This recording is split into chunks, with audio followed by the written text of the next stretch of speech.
Hello, and welcome back to New Testament KJV Bible Study. We are going to be reading through uh, Book of Revelation tonight, and we're starting off our Bible study at chapter 17. We left off in the last video at chapter 16, so we'll be starting off through chapter 17. We'll see how far we can go along.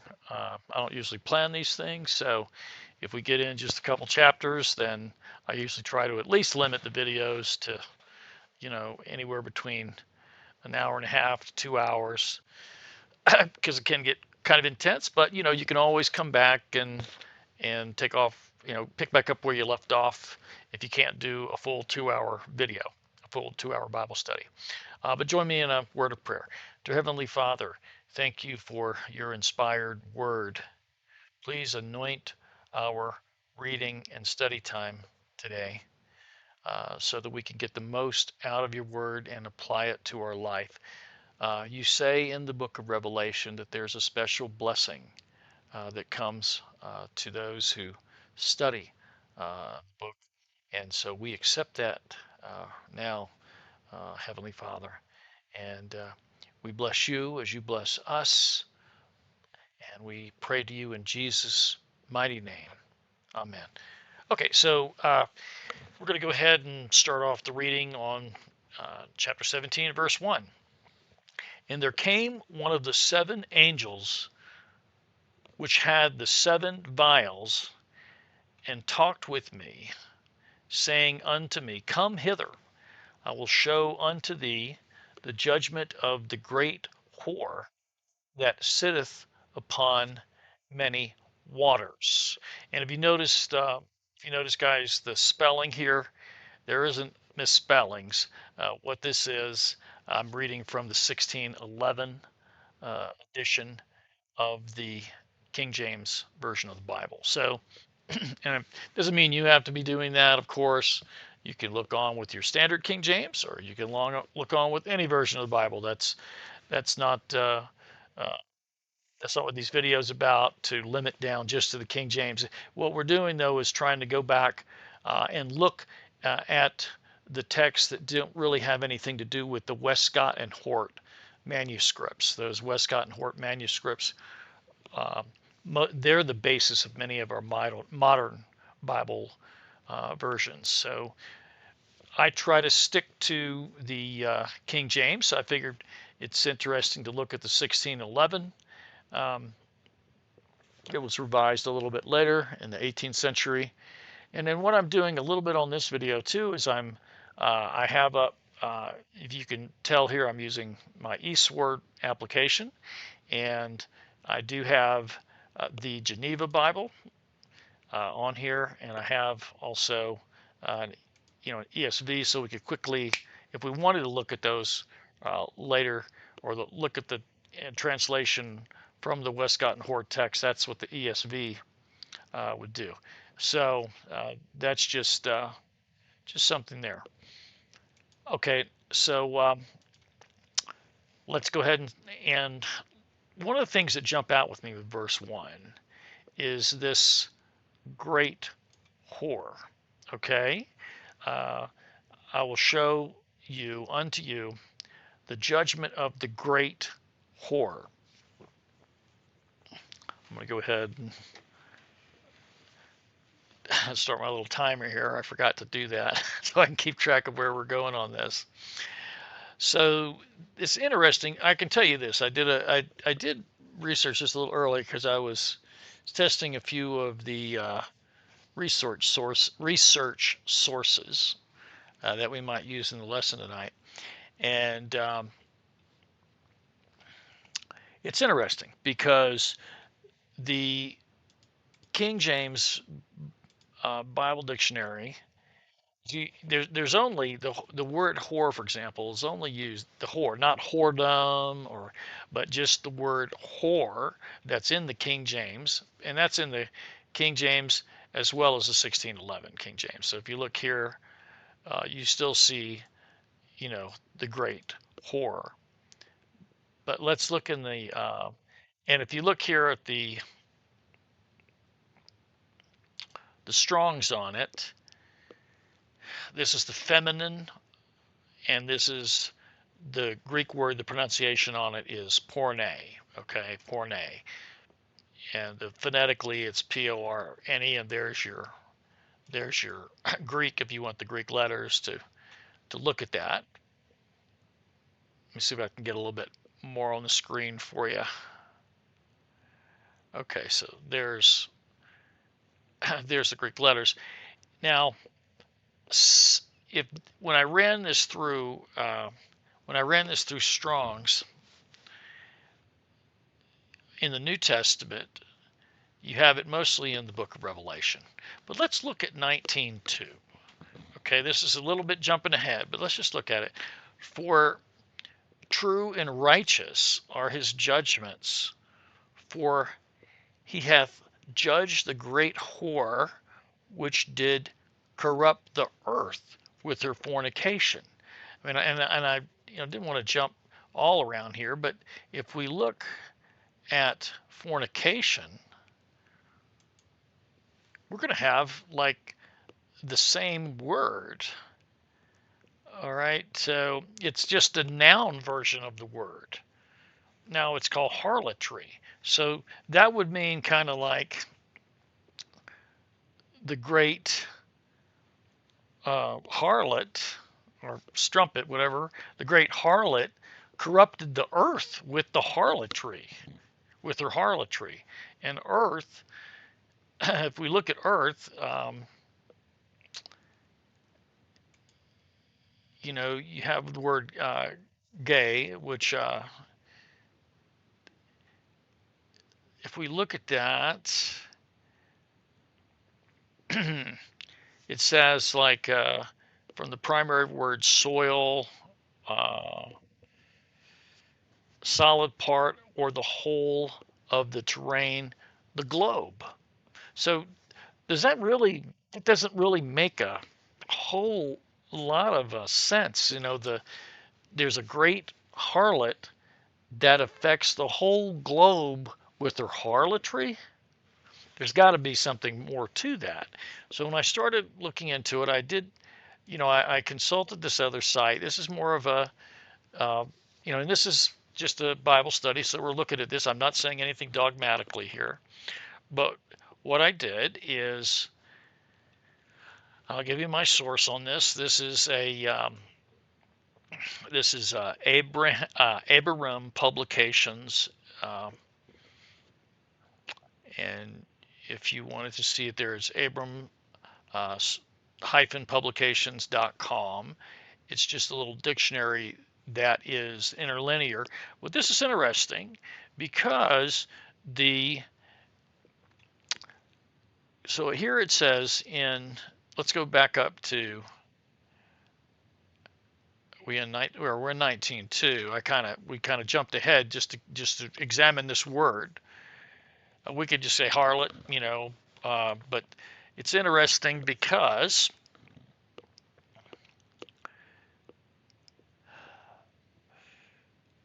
they use this word to have commercially corrupt one, is what they say. And the word that comes from is that it's not so much the sexuality element of it, but it's doing something purely for the money.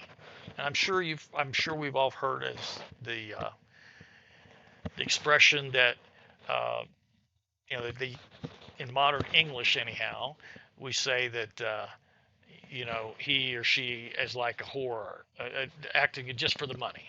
They're just in it for the money completely. That's one way to look at it, because we think of it as the sexuality, but isn't the essence of what makes a prostitute that she's doing something for the money?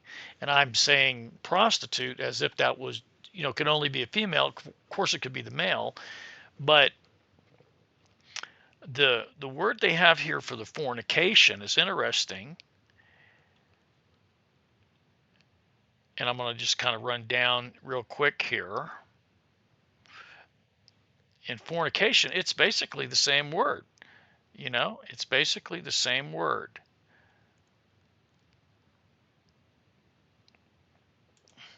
the Strong's number on it is G4202, and it's saying harlotry. So you have that the whore is the harlot, all right, up there, the G4204 word, and the fornication is the G4202 word, which is the noun version. It's the process of being a harlot, is harlotry.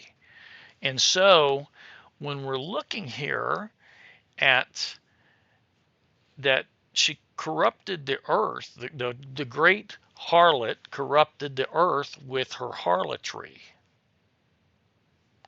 And it's the whole globe. That's the word for the gay, means the whole globe, basically. Um, so what does that mean?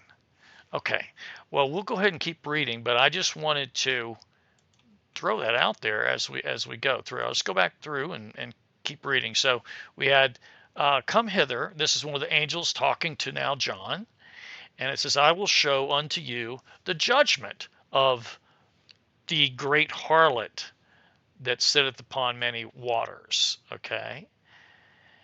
Now we could also look up kind of the word there, waters, in verse 1. This is the word hudor, and it's related to. You can look up. You see there the G5204 is the Strong's number on that. And it is water and waters, okay, because of course it's plural. But let's look that up in on this in Abram for a minute and see what it has. All right. See if I can get it back here real quick too. So I don't want to get like deep into the weeds on these words, but we're here to study and try to find out what this is really saying. It is a prophecy. Let's try to understand it. Are we trying to learn about a prostitute that's corrupted the world with her prostitution? Or are we trying to find something a little bit different? And I think it goes to the nature of what harlotry is. It's doing something just for the money. Just for the money. So if we go back to 17:1, let's look at waters for a minute and see what it kind of pulls, or how they look at that. So this is the word waters, is the word hudor, and it's right down at the end of the verse, so we should be able to find it. Yeah, right. Okay, so let's try to look here.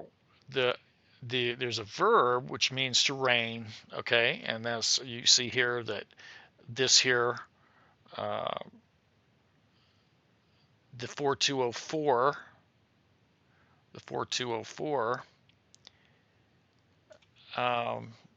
from the base of 5205, which is like rainy. But let's look at here at what they say about it.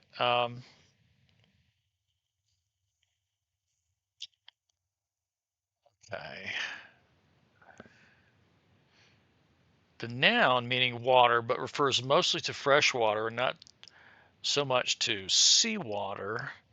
In the Jewish world, rain and water were closely associated with learning. More, for example, this is the Greek. This is the Hebrew, excuse me, not the Greek, but means both rain and teacher.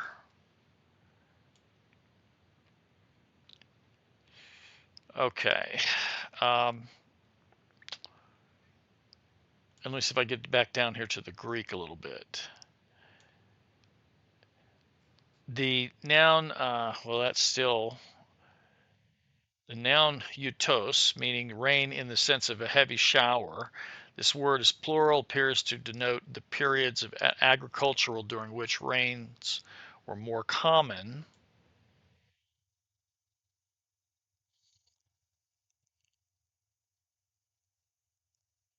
Okay.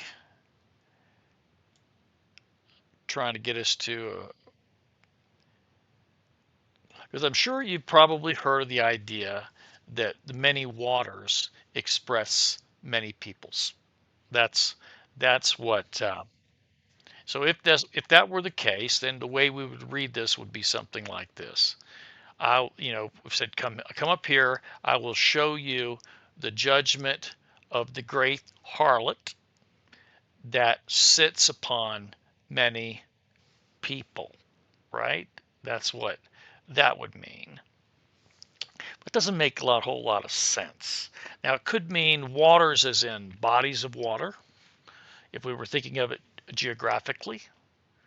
Um, that's also to be the case. I mean, it's also possible to be the case. All right.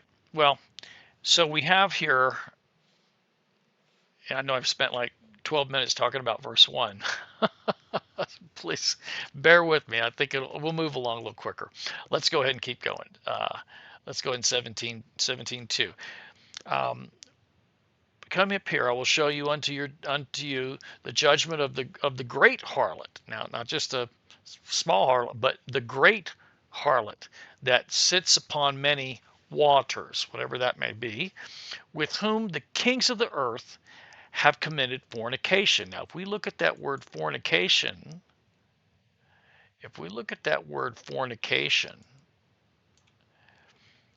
what we're going to see is it's related to the same word as it's basically the act of a harlot. Okay, so you have pornuo, literally the to indulge in unlawful lust. The Now it has here the practice of figuratively the practice of idolatry to commit fornication. So if we kind of mix that together, what do we come up with? Well, there's this great harlot who there's this great uh, we could say female. It is in the feminine there. That porneia word for whore is in the feminine. So there's this great feminine kind of thing that does something just for the money, that sits on like many waters, all right? And they this whatever this great harlot is has committed this harlotry with the kings of the earth. Now, does that mean that there's been like where that a female has gone around and has engaged in sexual relations with the kings of the earth? Surely not. Surely not.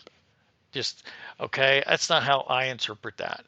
So if this fornication is harlotry, doing something just for the money, they could certainly mean that there is a great like harlot, and which would be doing something just for the money. All right, that's affected all the kings of the earth. Uh okay, that's the way to look at it. And let's look on here. Let's go a little bit farther along. With whom the kings of the earth have committed this harlotry. And so it sounds like they're doing something for the money. But let's go on. And the inhabitants of the earth have become now drunk with the wine of her harlotry. And we're not going to be able to go through every single word, not in this Bible study, because we wouldn't even get done with chapter 17. But I'm just throwing it out there. So you have the fornication, you have the harlot. What's the nature? Actually, you have harlot and harlotry. You have the kings of the earth, and now and the inhabitants of the earth. So you have the kings of the earth here, but then you also have the inhabitants of the earth that have become drunk with the wine of her fornication. Now, how would wine be related to fornication? How would wine be related to doing something just for the money? Well, wine is usually the result of what uh, squeezing grapes and processing grapes. It's something that comes. It it could be looked at as the grape juice, but also it has a reference to when we hear in also in Revelations about the wine press, the great wine press, and then it talks and later on when we get to the Armageddon uh, part of the book, it says that the blood will be there up to the horses' bridles, right? Which I don't know if that means literally it's up that high in the air, depth of it, but it may mean that it's splashing up there, that it can splash all the way up, which means that there's a bit on the ground. So it could mean blood, all right? It could mean the one, but I'm kind of thinking if we take and just kind of take 17:1 and 17:2 together, what could it be? If we do have waters either as geography or as people, which really would be kind of both, you'd have something like this. I'll show unto you the judgment of this female-like body that is doing something just for the money with all of the leaders of the world, and they're doing some, and but now uh, they're also participating in that. They're like her customers. She's doing something just for the money, and they're paying her the money. But the inhabitants of the earth have been what made sounds like they're drinking it, which we do. That's the idea of wine, right? You drink the wine, so it's affected them to the point to where they can't think anymore. They're just like they're intoxicated. Okay, certainly we can agree that's what drunk means, right? All right, let's go ahead forward in 17:3. So he carried me away in the spirit into the wilderness, and I saw a woman sit upon a scarlet colored beast. This is apparently the harlot, right? And this harlot is full of the names of blasphemy, having 7 heads and 10 horns. Now, I did want to. I was looking into this, that there's a debate about whether or not these heads and these horns are peoples or governments or whatever. And what I wanted to do there, I mean, we could wait until we get there, I guess, but let me just let let me for a minute. Um, I'm going to go ahead and see if I can get.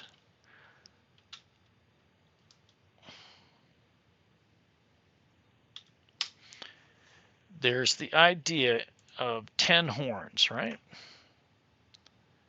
Yeah, there's a. I guess it will take forever if we try to find it on there.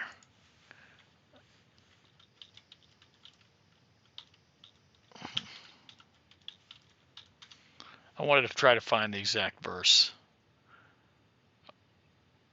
All right, maybe it's in here. Maybe it's in 17:12, farther down.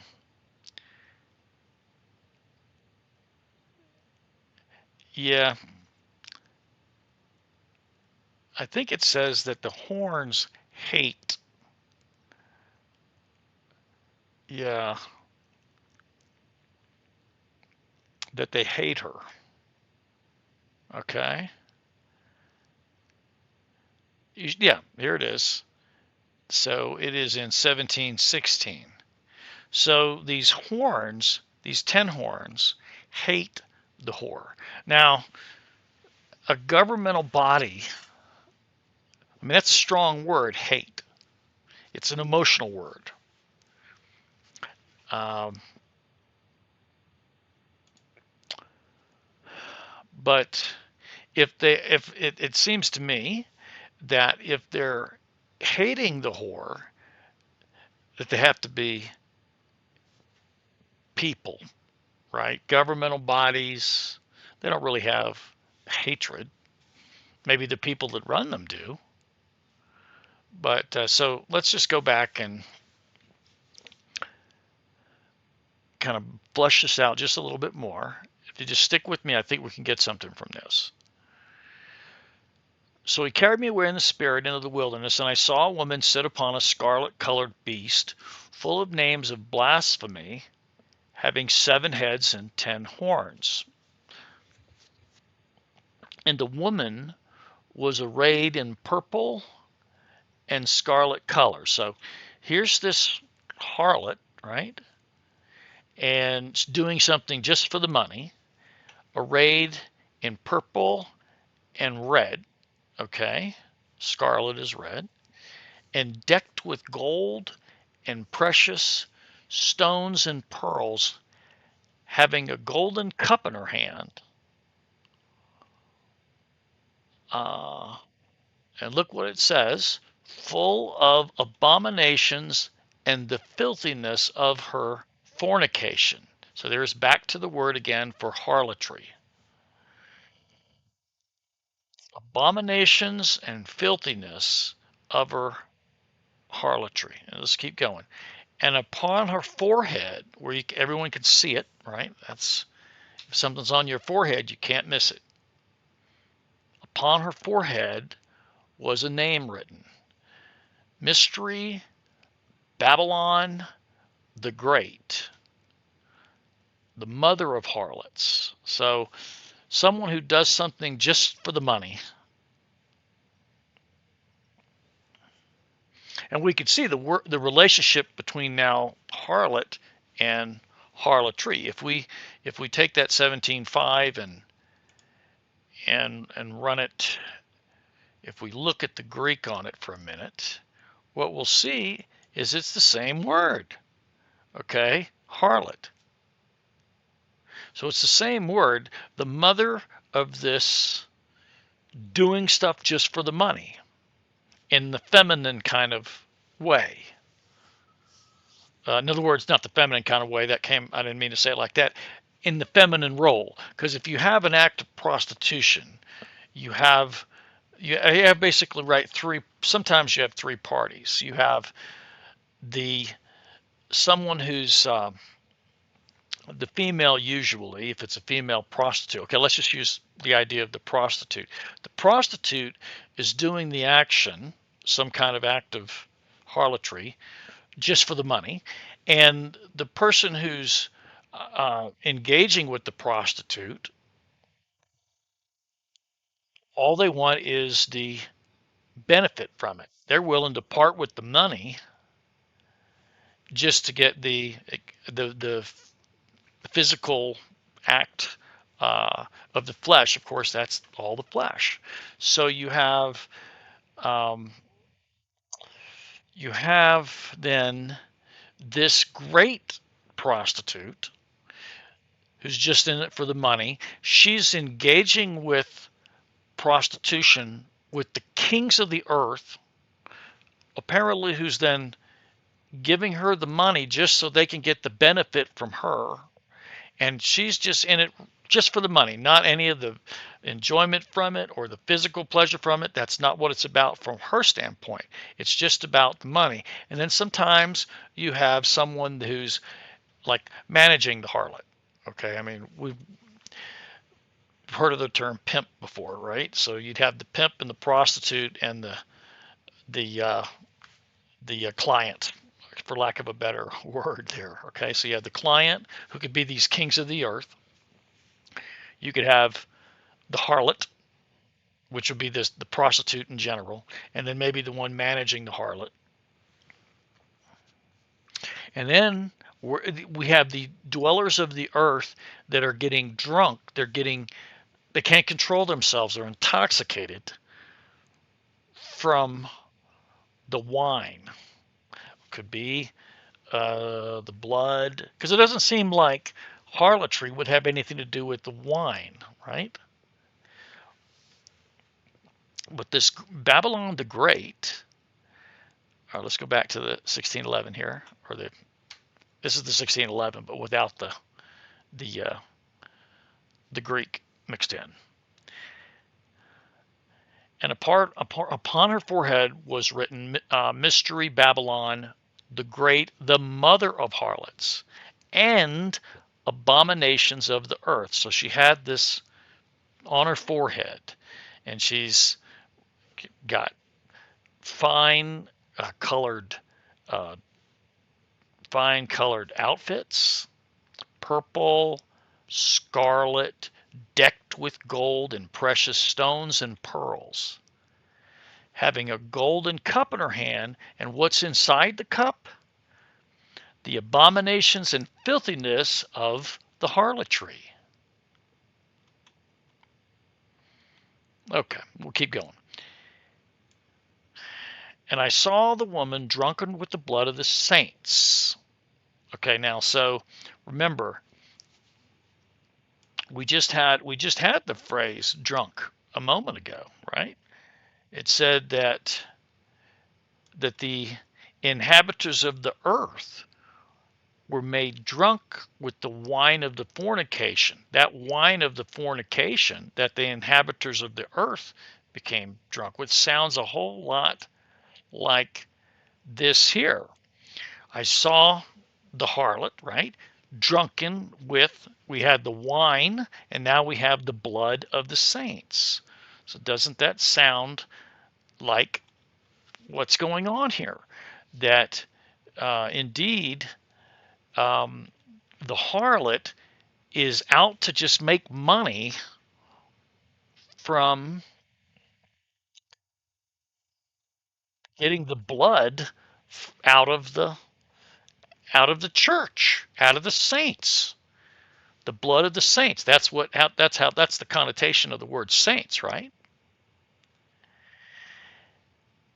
And with the blood of the martyrs of Jesus. That word there is that's just the Old English. If we were to KJV it, 17:6 would just say Jesus, right? So we're looking at the 1611. So let's break this down. So we have this great feminine type of person, I want to say, but it's a prostitute, okay? The one who's actually the prostitute, not the client, not the pimp, but the actual who's engaging in it just for the money. And there's inhabitants of the earth that are drunk with the blood, remember, the wine, but now we're calling it in verse 6, we're saying that I saw this woman, and the angel had taken him out into the wilderness, and we haven't really talked about wilderness yet, but we can't do every word. But so you have these saints, this prostitute now has gotten drunk. First, the inhabitants of the world had gotten drunk, but now you have the harlot herself getting drunk with the blood of the church, right? Of those that are professing Christ. And with the blood of, so it kind of repeats itself here. I saw the woman drunk with the blood of the saints and with the blood of the martyrs of Jesus. That, to me, that's the same thing. The blood of the saints and the blood of the martyrs of Jesus. And when I saw her, I wondered with great admiration. Now, that word admiration, we need to look at that. That is not what we would think. All right, let's see if we can find admiration. It doesn't mean like, wow, I admire you. All right. Here's out of Webster's 1828. It says, mingled with pleasing emotions. Uh, there's another word here. Let's see.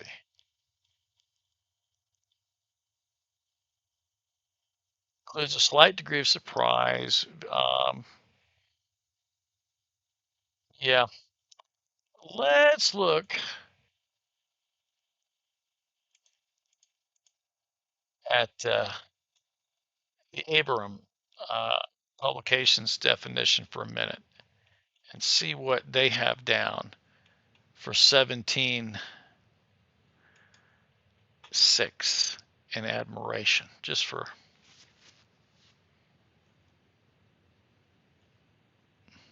17:6. It's the last word here, so we'll all be able to find it pretty quickly. All right. With great, let's look at this word, marvel. All right. First person singular form of the verb marked similar below. Okay.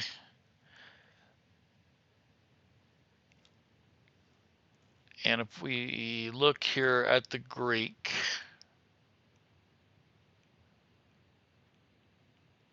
great admiration, we have the word thuma.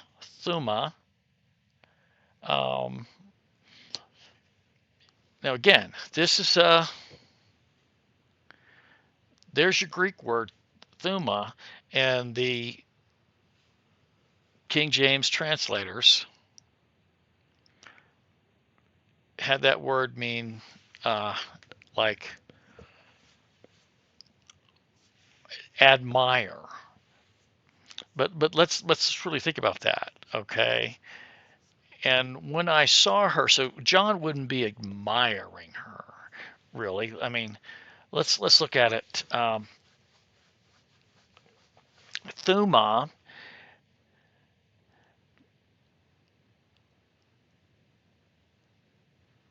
is okay.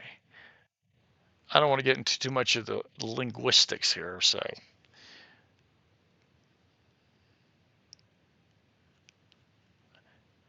all right, here we go. The deponent verb theomai means to view, observe, regard, or survey, to see with deliberate intent, usually obvious effects such as being entertained, shocked, baffled, intrigued. This says admiration, right? Um, Observing a spectator, particularly someone who travels deliberately to catch all the latest performances and spectacles. All right. So I guess for lack of, because we don't have enough time to go spend all video looking at that word admiration, is we need to at least pause for a moment and say John was not saying hooray for the drunken harlot. He wasn't doing that. But let's go a little bit. We'll read on. And the angel said to me, um, basically, why are you marveling? That word wherefore there, that word wherefore, just so that we're clear on that. We can quickly look that up in our little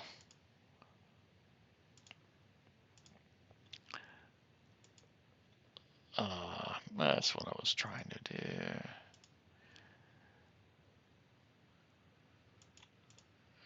The word wherefore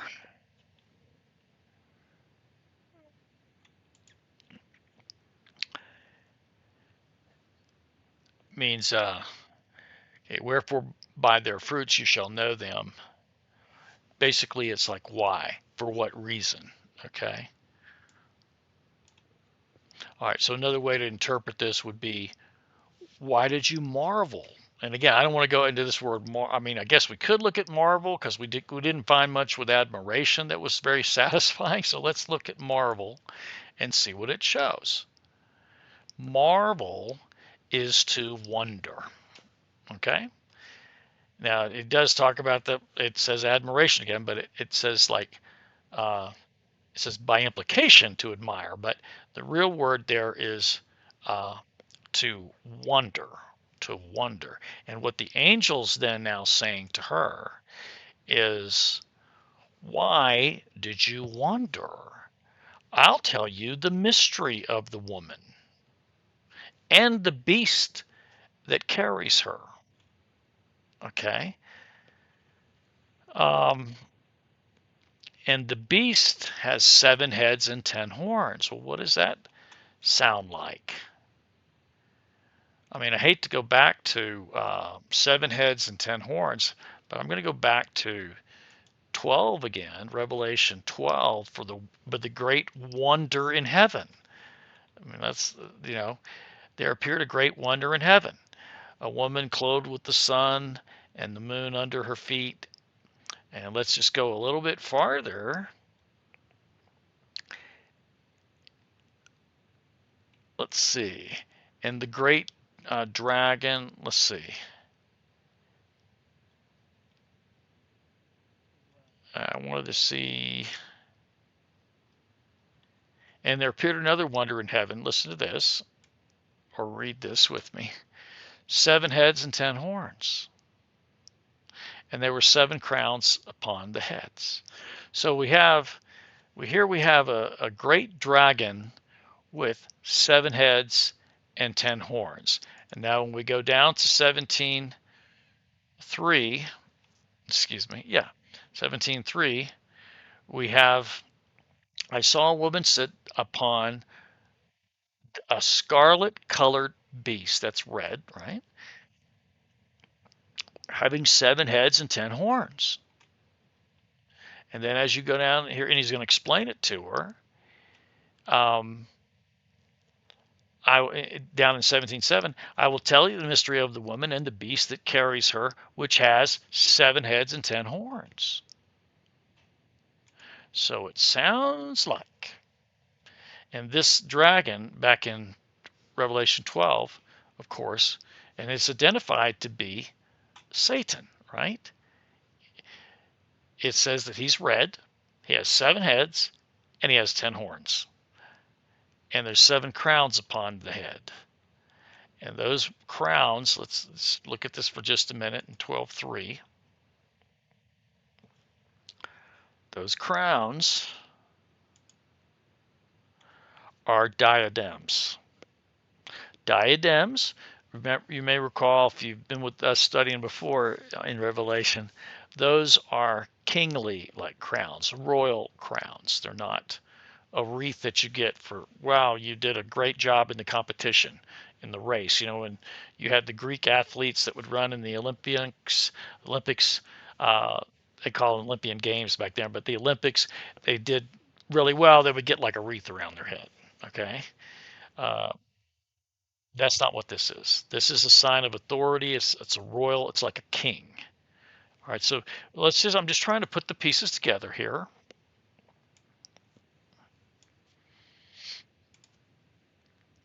Okay.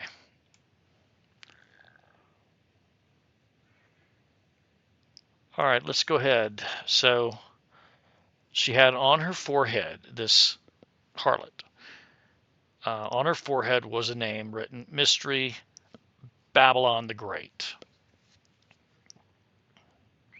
the mother of harlots. So she was the mother of this place that did things just for the money. And I saw the woman, and she was intoxicated. The harlot was intoxicated with the blood, the killing of the church, right? And the blood of the martyrs of Jesus. And I saw her, and I marveled. Okay. Sorry. And then the angel said, why did you marvel? Why did you marvel? I'll tell you the mystery. And the beast has 7 heads and 10 horns. The beast that you saw,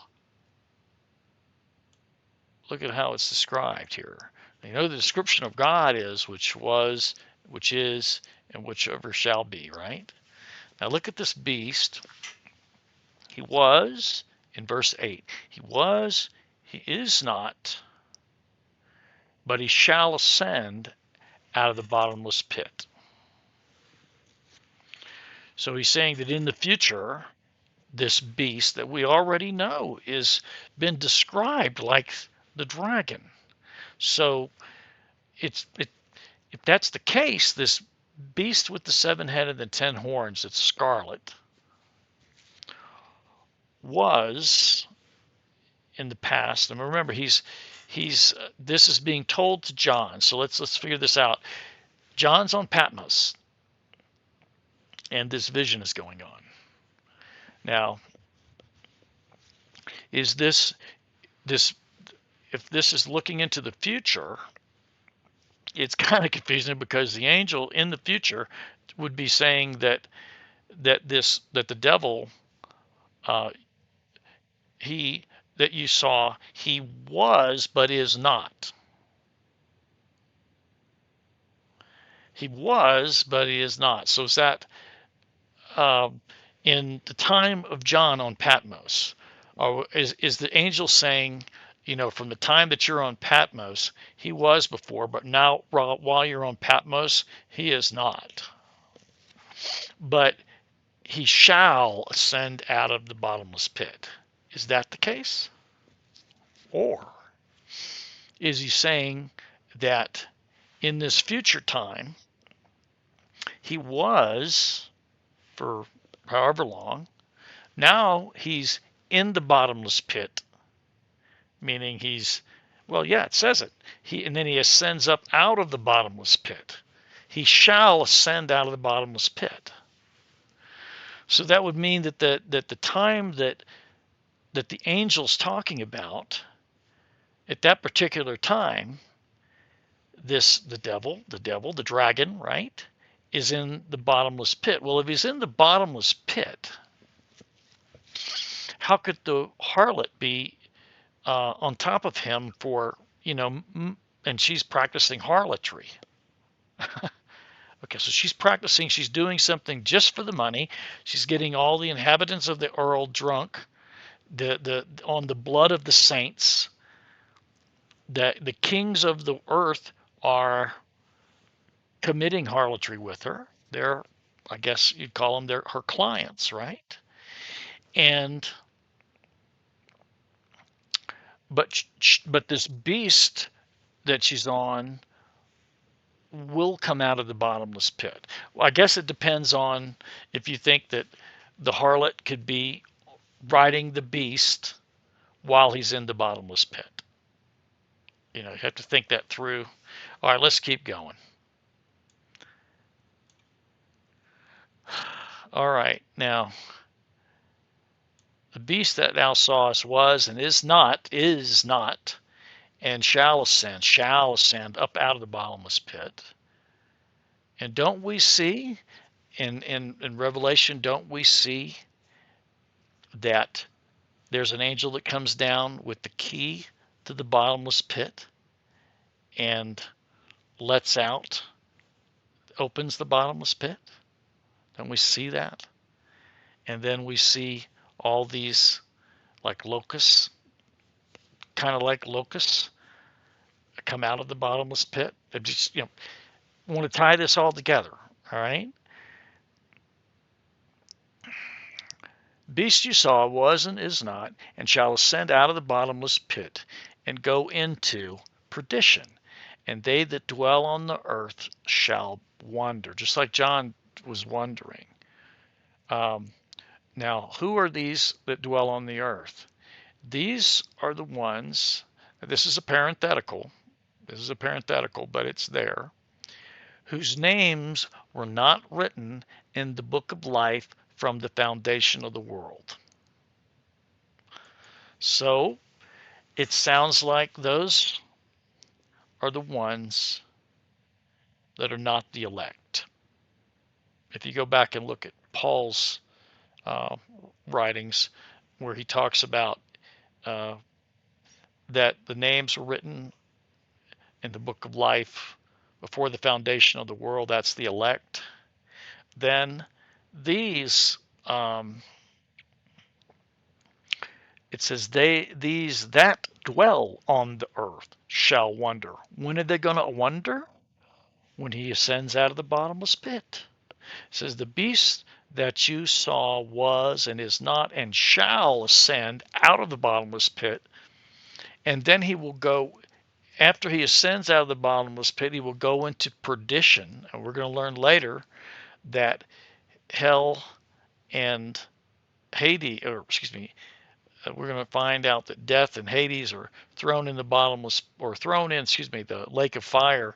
That's called like perdition when they're destroyed, right? And what is, we use the word antichrist, but Paul doesn't use that phrase. He says the lawless one, or the son of perdition. That's what he uses in uh, Thessalonians when he's explaining this process to the Thessalonians. He calls him the lawless one, as in 2 Thessalonians, the lawless one, the son of perdition. So now you have this beast, right? That who's riding the beast? Who's, you know, the harlot, the great harlot, whatever that may be. All right, it's certainly not some woman who's going around having sexual relations with leaders in the world. That's not what that means. All right, but it's what's thought of as like a feminine type of prostitute, and she's on top of this beast that was in the bottomless pit at some point, and then he's going to come up out of the bottomless pit, and but then later he's going to go into perdition. Okay, so let's continue on with 7:8. And they that dwell on the earth, that were not part of the elect, because their names were not written in the book of life from the foundation of the world, when they beheld the beast that was and is not and yet is. And here is the mind which has wisdom. Okay. Now remember, we have the 7 heads and the 10 horns, right? The 7 heads are 7 mountains. And the woman sits on the 7 mountains, the harlot. She sits on the 7 mountains. So before it was saying that she's riding the beast, but now it specifies, the angel's being a little clearer here. He's saying, wait a minute, there's 7 heads that are actually 7 mountains. And she's sitting on top of those 7 mountains. All right. Now, if you guys are, there's people that have been saying for years that the 7 mountains is the 7 hills of Rome. People have been saying that for years, and so let's just put that right there, as they say, put a pin in it. So now let's go to verse 10. And there are 7 kings. So now we have 7 heads. Remember, we have 7 heads and 10 horns. Now, we've just been told that the 7 heads are the 7 mountains. So they're not going to be the 7 mountains and the 7 kings, right? I mean, there are 7, and there are 7 kings. But 5 of those kings have fallen. But there's one that is right now, and then there is the other. So you have 7, so you have 5, and then you have the 6th one, and then you have the 7th one. There are 7 kings, 5 are fallen, one that is right now, and then there's one that's not yet come. And when he comes, he must continue for a short space. And then the beast that was and is not, and like will go into perdition, right?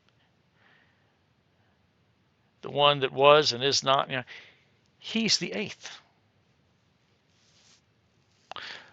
So it sounds, doesn't it, like it's the eighth, uh, the eighth of the eighth. These are kings, isn't that what it says? There were 7 kings, so the eighth one's going to be a king.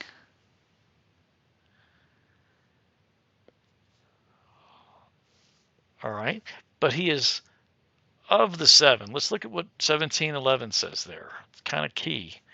And the beast that was and is not, he is the eighth and is of the 7. And he'll go into destruction or perdition. Let's look up perdition and see what the Old English says about that word. I guess it would help if I got into the P's, wouldn't it? Oh, all right. Perdition. I think it just means destruction.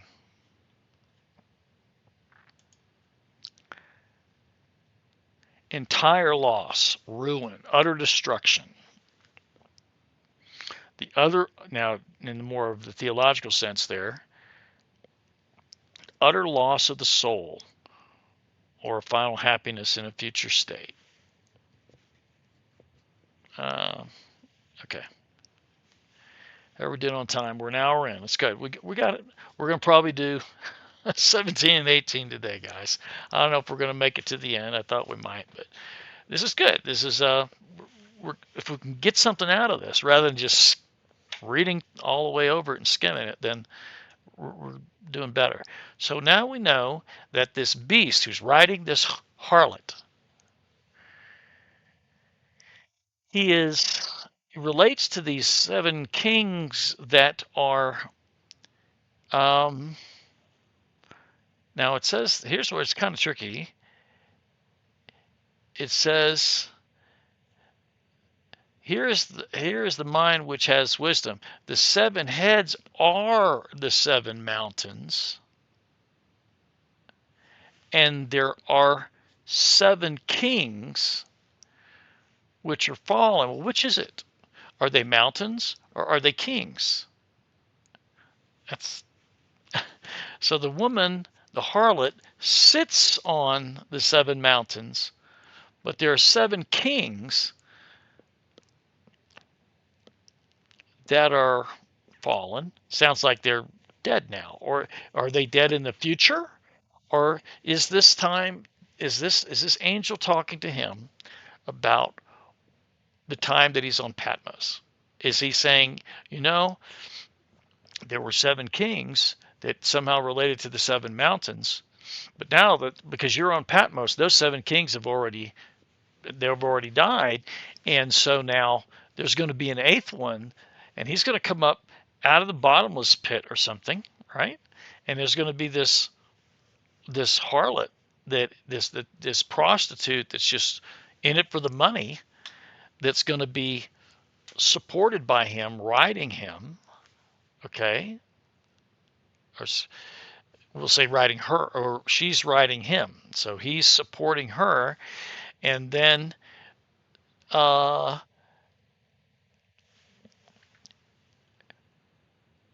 says so. And there are 7 kings, 5 are fallen, and one is that at the time that John's on Patmos? Or is it sometime in the future where he's looking at this with John? It's a good question to ask. And okay, so I don't want to get stuck on it, but he's going to be going into perdition. Okay, and the 10 horns. Now we talked about the heads. Let's talk about the horns. And remember, the 10 horns is what the red dragon had when he was in chapter 12, when he was going after the woman who had remember, she had the stars on her head, and she had a child, and a child was taken up, right? So the 10 horns, which you saw, those are 10 kings, but they've received no kingdom yet. But receive power as king 1 hour with the beast, the dragon, right? The dragon. So they don't have a kingdom yet. Now we got the idea of kingdom, right? King. What does a king have? A king has a kingdom. So the 10 horns, they're 10 kings, but they haven't received their kingdom yet. But they receive power as king for 1 hour with the beast. Now, who knows? I mean, is that 60 minutes? An hour? I don't, now these 10 horns, have one mind. So they're going to get power from the beast, and then what they're going to do is they're going to give their power and strength unto the beast. That almost doesn't make any sense there if we just read it literally. They get their power as kings 1 hour with the beast, and then they're going to turn around and give the power and the strength unto the beast. All right, well, let's keep going forward. 17:14. And these 10 horns shall make war with the Lamb. Now we know who the Lamb is, right? The Lamb's Jesus. These shall make war with the Lamb, and the Lamb shall overcome them. So you're going to have the Lamb, you're going to have Jesus somehow overcoming these 10 kings that gave their power. Okay, but he overcomes them, it says. They have one mind, and they'll give their power and their strength unto the dragon, and they shall make war with Jesus, and Jesus shall overcome them, for he is the Lord of lords, King of kings, and they that are with him are called and chosen and faithful. That's you and me, right? Or at least we are that. And I don't know.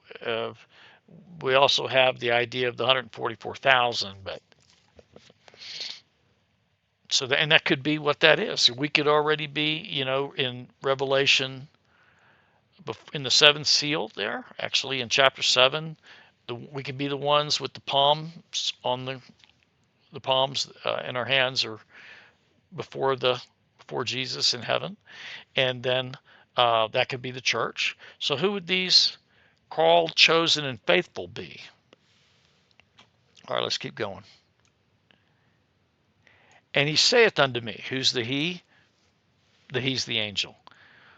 The waters that you saw, so now it gets defined. We were looking up waters before. What is it? Is it geography? Is it this or that? Here's what water is according to the angel, verse 15.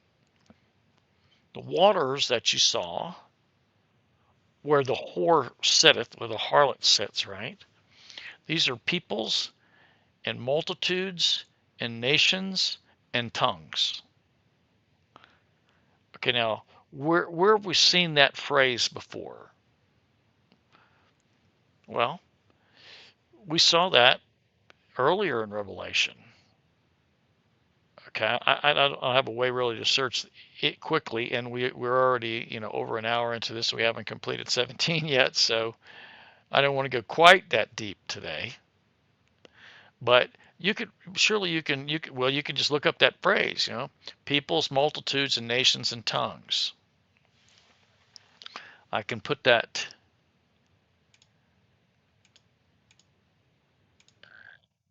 I could put it in search engine. All right, with quotes, right? Peoples, multitudes, and see if we can get and nations and tongues With my old English spelling, I may not get my, yeah, see. All right, so that didn't help too much. Well, that's an idiom. That's a phrase that's being used, and it gets used throughout the book of Revelation. It gets used throughout the book of Revelation. Very comprehensive thing. It sounds like people of the world, doesn't it? There's peoples, there's a lot of people. They're from nations, which means Gentiles. That's what the word nations mean. You want to, if you don't believe me, let's look it up. Nations in 1715. Let's take a look. Nations is the word ethnos in the Greek, and tribes, but then you'll see down there where it says Gentiles, heathens, nation, people. It's, in other words, Gentiles just means the people that are not Jews. So what does that mean? Okay, well, let's take it and put it in perspective. The waters that you saw where this harlot sits are the people, or the Gentiles, from all over the world. They're from all languages. They're from different nations. They speak different languages, different tongues. Okay, but they're Gentiles. Well, sometimes in the United States, I think maybe people watching from other countries, in the United States, we think we're kind of like the Gentiles or something. No, all the Gentiles means is you're not of the house of Israel. That's it. That's it. If you're not of the line of Jacob, you are uh, the nations or the Gentiles, or really the heathen. That's how it's used. And remember who's writing this is John. He is, Jesus was also raised Jewish. Okay. And John certainly was himself. So they know what they're saying there is that these are not the Jewish people. So the the people that are supporting this harlot, because it says now first it says, well, the harlot is different than the beast, right? Those are two different things. One is riding on the other. Okay, the harlot who's practicing harlotry with the kings of the earth, doing something with them just for the money. She's on top of the beast, but now it says in verse 15, the waters that you saw where the whore sits. Okay, she rides the beast, but where she sits is a little different. Where she sits is on top of the Gentiles, the ones that are not from the line of Jacob. Something to think about. All right.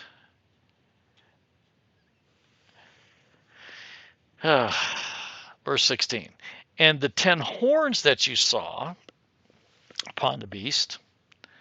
Now we heard that none of them were kings yet, but then they got together for an hour and they gave their strength and their power to the dragon, right? So it sounds like the beast. The beast.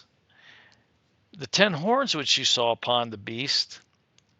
This is what we talked about before. They're going to hate the whore, the harlot. So there's these 10 like kings. They're not quite kings yet, and they're going to give their power to the beast. And he apparently is this dragon, but again, is he the dragon or is he the embodiment of the dragon? In heaven, he's the dragon, but down here on the earth, it talks about in Revelation 13 that there's a beast that comes up out of the sea. But the thing that's kind of weird about that is, let's look for a minute at the beast that comes up out of the sea. The beast that comes up out of the sea, what does he have? He has 7 heads and 10 horns. And on the horns were 10 crowns. And upon his heads, right, the 7 heads, the names of blasphemy. So if we go back to 17 again, you have, let's just look at this. I mean, it is almost, it's just right in line. I meant to say 13. Okay, so this beast rise up out of the sea. Now, that doesn't necessarily mean the sea there. It does not say waters. And I mean, we could look at that. The sea is G2281. And that word, the Lhasa, means the sea. Now let's look at the waters that are explained by the angel. The waters, he explains it here.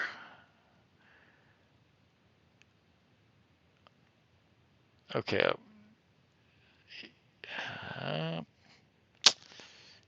Yep. There we go. The waters, that's in 1715. Let's look at that. So 1715, yeah. 1715.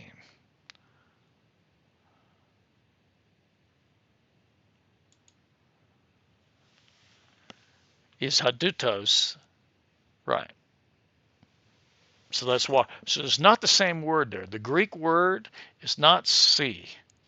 Okay, so the reason I brought that up is because when we see this beast rising up out of the sea,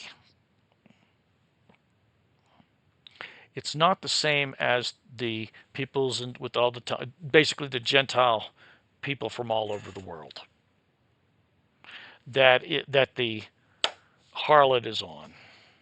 It's a different thing. Okay, I just wanted to kind of point that out.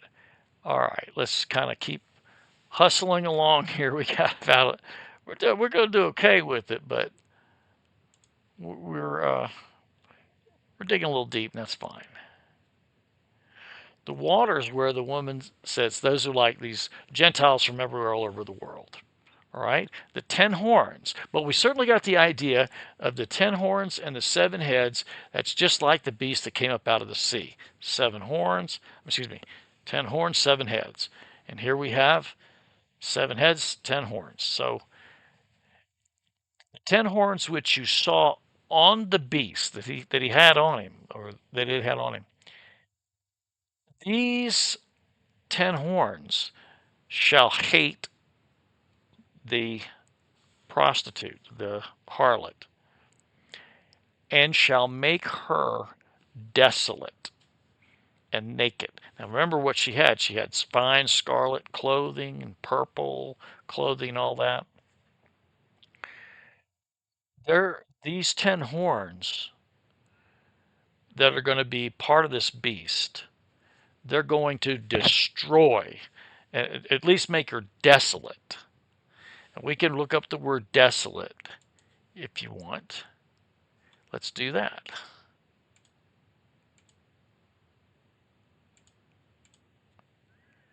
And see. It's going to be under D, right? For desolate. If we have that word in here.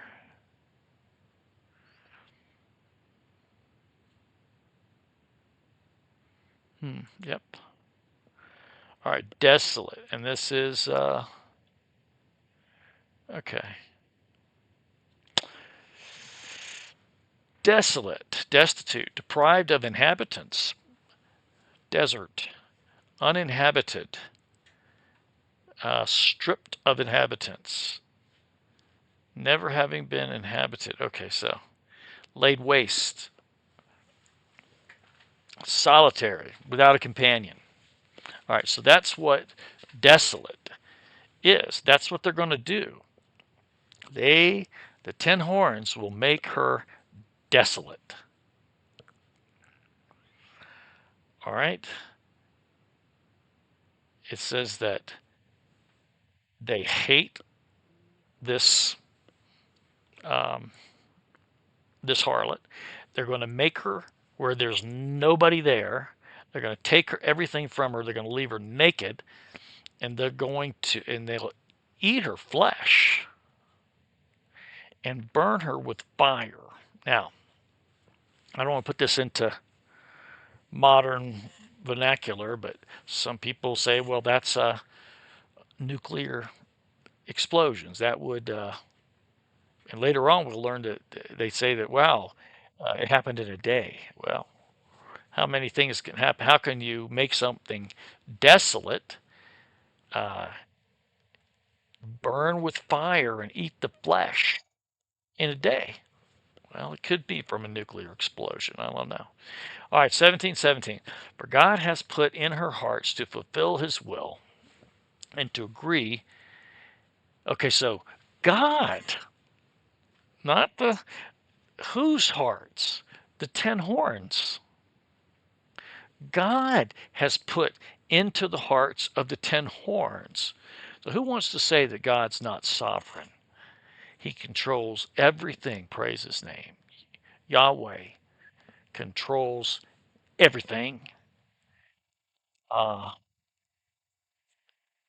and can control our minds, our hearts, whatever. Because that's really what minds, when it says hearts, that generally means their thinking and their ideas, their motivation. I used to play a lot of sports growing up, and a coach would always say, you know, you need to put your heart into it. You need to put your, and that means try harder. It means, you know, get your head in the game. All right. That's what the sometimes when we say heart, um, or when the Jewish vernacular says, where it says here, has put in their hearts. That's like their motivation. That's how I see it. That they're that's what they're motivated to do, and he's making them do that. It says he puts it into their hearts. Why does he put it into their hearts in verse 17? To fulfill his will. To fulfill his will. And then let's go on for God hath put it in their hearts to fulfill his will. That's one. Number two, to agree, right? And number three, to give their kingdoms to the beast. What is the beast? The beast is that seven-headed, ten-horned, comes up out of the water, out of the sea, literally out of the sea. I mean, that's what that is. Um, until the words of God shall be fulfilled. And the woman which you saw, okay, now she's the harlot. So before she was a prostitute, right?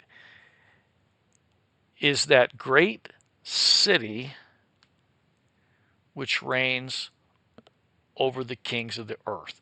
Now, reigns is a very peculiar word. Okay, let's look that up.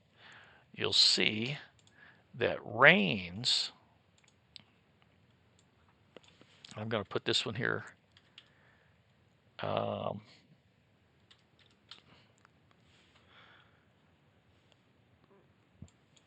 reigneth. Okay. To possess or exercise sovereign power or authority. To exercise government as a king or emperor. To hold the supreme power. And it gives an example. George III reigned over Great Britain more than 50 years. And then it gives some other Um, to rule, have superior uncontrolled dominion, Romans 6:12. Royal authority, supreme power, sovereignty. So the woman which you saw is that great city, this harlot is that great city that is like a king over the kings of the earth. Well, I'm giving this video presentation in 2026. So let that sink in. Just let that sink in. It's the great city which reigns over the kings of the earth. And let's just think about what reign means there.